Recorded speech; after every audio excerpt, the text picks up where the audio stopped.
Hello family and welcome to Everything Bass. We're moving on with tapping pattern number 9. I feel like lately, because I just love talking with you guys this way, I feel like lately I've been doing a long preamble before I get to the meat of the lesson, and I know that can be annoying when you're going to review a video and you go, okay, here's talking. So let's get right into it. Okay, today's tapping pattern is actually quite simple. There's no independence involved, which means your left hand isn't doing rhythmically something different than the right hand. You're actually playing a sequence. The left hand's going to play 2 notes, right hand will play 2 notes. The left hand play 2 notes, right hand play 2 notes. And I find those to be some of the simplest. We're also going to stay in the C major scale. So, and there was a suggestion, and I love it, that I should talk more about like how I construct these patterns, what notes I use against what chords. So this would be against the C major 7 chord, and I'm using the notes of the C major scale. So I start by playing my left hand on the 10th fret on the D string. I play a C because I'm playing the tonic. I want to get that in the listener's ear. Then I play the D, which is the second note in the scale. And I go up and I'm playing on the 15th fret the F. So I'm still on the D string. And then I play the 17th fret, the G. So really slowly I go C, D, and I leave these fingers down because it makes it easier on the right hand, the fretting hand, or plucking hand, sorry. F, G. So just get that down.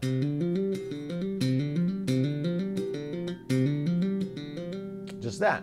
Now, when I go to the next, I'm going to go to the G string. I use the same 10 and 12 frets here. I'm playing here the F and the G. Now, why I like that is because I just played F, G here. So it's a duplicate of the same pitch, which adds a neat kind of feel to the line initially. So 10th fret, 12th fret. Now this time, because I want to stay in the key, I can't play 15, 17 because that'd be B flat C. And B flat's not in the C major scale.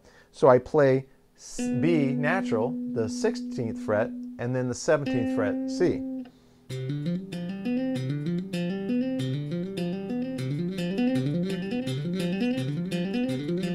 I love the way that just feels. It's easy to play, and it's a neat sequencer style lick. I've used that term before. It's like when you have a keyboard and you play a chord and you hit the arpeggiating button and it goes do do do do do do do do do do do do do do. It just kind of goes through. I liked that style of like some of the 80s pop music or even Rush on some of their songs where they use sequencers. I like that kind of feel. So I tried to imitate on the bass and I came up with this. Now the second measure, I keep this hand the same. This hand doesn't change, but I move up and I'm going to go 17, 19, 17, 19. Now in this case, let's look at the notes so you can see what I'm doing. And an interesting thing happens here. So I start with C, D again, but I'm going G, A. Then I go F, G, and I go C, D. So now instead of those two middle notes, the F, G, F, G repeating, now I've extended past that. So now it sounds like this. Which again, I just absolutely love. So slowly the pattern's like this. Okay, and I won't put a pause now.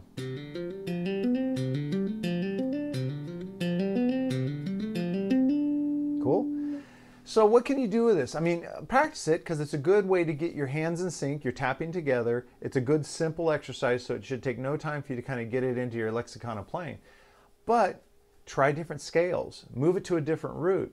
Go up higher. I mean, I just did 2 frames where I did the 15, 17, 16, 17, then 17, 19, 17, 19. You can keep going higher. I've also seen students who will keep this the same and move the left hand down, which is an interesting way to create a unique harmony by not starting on the tonic, the C, with your left hand or your fretting hand, but moving down through the scale. In this case, with this exercise, just to start with, when you start improvising, just stay in the key of C. It's easy because all the notes are natural, and that's one of the usually the easiest things for us to do. Later on, try different scales and add in accidentals. You know, try doing it with like G Dorian and see how that would adjust. And if you don't know those, I'm doing a series pretty soon on the modes, so you'll get those under your fingerboard. All right, so tapping pattern 9, that's it. So I want to highlight today's encore item is a little different than what I've shown, and it's the album Reckless Precision by Tuck Andress. Tuck Andress is an acoustic guitar player. Well, I should say he's a guitar player. On this album, he plays acoustic guitar. And I cannot remember the year it came out, but it was a long time ago. I was just starting to really get into tapping and slapping and all those things. And I had someone recommend to me, not a bass player, said, hey man, I hear this guy and he's doing some cool stuff. Maybe you could learn something from him. And I was like, all right. So I went out and I bought the CD. And Tuck is, now you can see all these amazing players on YouTube with the acoustic guitars, and they're hitting the top and they're playing like chords at the bass line and the melody and harmonics and stuff. Tuck was at the beginning of that. And guitar players who do that style, they recognize that Tuck's one of the founding fathers. This album, just the very first song was Michael Jackson's Man in the Mirror. And Tuck, just by himself, seems like one track, microphone, just went at it perfectly. It sounds so good, and it's so dynamic. And you listen to the chords and listen to how he plays and taps and then strums at times, and that really informed my playing, especially my slapping. I started going, oh, I can strum here and I can dab a chord. Or when I was doing tapping, I started experimenting with putting these, I call them stabs, where I kind of hit a chord to maybe accent a part of the song I'm trying to accent. And that all came from listening to Tuck Andress. Highly recommended. I mean, how many thumbs up can I give it? 1 billion thumbs up. I believe, yeah, it is still available. I did see it on Amazon.com, which means that you probably can find it on any online retailer that sells CDs. And of course, you can download it from iTunes or let's do it on any streaming device. I do, as always, I don't want to be preachy, but if you listen to it, let's say on Spotify, and you really appreciate it and you're like, this is great, I would definitely invest in buying the CD. Or paying to download it because it supports these artists and it helps them do more. And if you've enjoyed what they've done, it'll help you get more it'll help them get more music out to you, so you can have even more influences and stuff.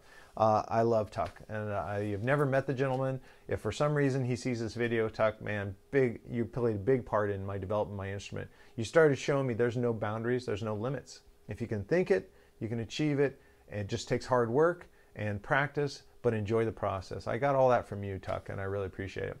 So tapping pattern number 9, Reckless Precision by Tuck Andress. Love it, man. Both these things. Just have fun with them. Let me know what you think. Comments are yours, man. The comment section is your playground, man. Bring it on. Let me know what you think. How did this tapping pattern work? Did you experiment with it? Do you have any questions about it? And again, because I added an element, it was because I got a comment from one of the subscribers. Love it, love it. This makes these videos way more powerful to have your input. So please hit the subscribe button if you haven't done already.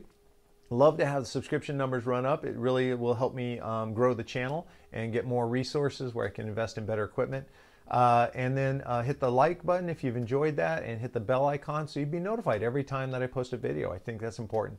Lastly, if you could, if you find these videos are helping you and you want to support me and my family, it'd be great to go to patreon.com/everythingbass and become a monthly subscriber. You can become a Backstage Pass member for just $8 a month at the time of recording, and that gives you access to all my written material. If you want to see the tab and the standard notation for tapping pattern 9, you could just become a monthly subscriber, and for just $8 a month, no extra hidden costs or anything, you can go back and download every sheet music for every video I've ever done and end up with a pretty big lesson binder that hopefully will feed you for years to come.